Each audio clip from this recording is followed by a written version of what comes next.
ಕಾಂಗ್ರೆಸ್ ಶಾಸಕರಿಗೆ ಸಿಹಿ ಸುದ್ದಿ ಕೊಟ್ಟ ಸಿಎಂ. ಏಪ್ರಿಲ್ಗೆ ಕಾಂಗ್ರೆಸ್ ಶಾಸಕರಿಗೆ ಕಾದಿದೆ ಒಂದು ಗುಡ್ ನ್ಯೂಸ್.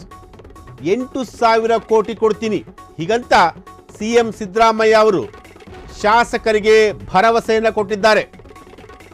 ಶಾಸಕರ ಕ್ಷೇತ್ರ ಅಭಿವೃದ್ಧಿಗೆ ಸೂಕ್ತ ಅನುದಾನ ನೀಡುತ್ತೇನೆ ಹೀಗಂತ ಸಿದ್ದರಾಮಯ್ಯ ಅವರು ಹೇಳಿದ್ದಾರೆ. ಕಾಂಗ್ರೆಸ್ ಶಾಸಕಾಂಗ ಸಭೆಯಲ್ಲಿ ಸಿಎಂ ಸಿದ್ದರಾಮಯ್ಯ ಅವರು ಹೇಳಿಕೆಯನ್ನು ಕೊಟ್ಟಿದ್ದಾರೆ.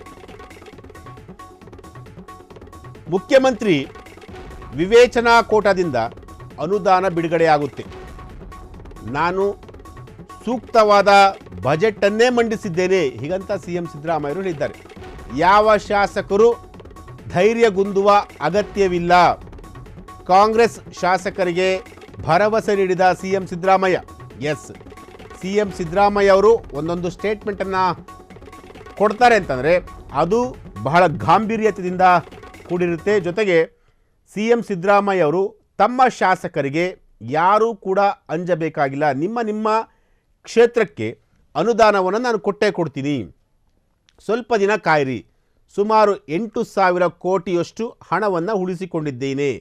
ಸೊ ಹಾಗಾಗಿ ಯಾವ ಶಾಸಕರು ಕೂಡ ಧೈರ್ಯಗುಂದುವ ಅಗತ್ಯವಿಲ್ಲ ಹೀಗಂತ ಕಾಂಗ್ರೆಸ್ ಶಾಸಕರಿಗೆ ಭರವಸೆಯನ್ನು ಕೊಟ್ಟಿರುವಂತಹದ್ದು. ಎಸ್, ಇದು ಕಾಂಗ್ರೆಸ್ ಶಾಸಕರಿಗೆ ಒಂಥರ ಸಿಹಿ ಸುದ್ದಿ ಅಂದರೂ ಕೂಡ ತಪ್ಪಾಲಿಕ್ಕಿಲ್ಲ. ಏಪ್ರಿಲ್ಗೆ ಕಾಂಗ್ರೆಸ್ ಶಾಸಕರಿಗೆ ಸುಮಾರು 8,000 ಕೋಟಿ ಹಣವನ್ನು ಕೊಡ್ತೀನಿ ಅಂತಂತೇಳಿ ಈಗ ಅಂದರೆ ತಮ್ಮ ಕ್ಷೇತ್ರಕ್ಕೆ ಅನುದಾನವನ್ನು ಬಿಡುಗಡೆ ಮಾಡ್ತೀನಿ ಅನ್ನೋ ಒಂದು ಅರ್ಥದಲ್ಲಿ ಸಿಎಂ ಸಿದ್ದರಾಮಯ್ಯ ಅವರು ಹೇಳಿರುವಂಥದ್ದು.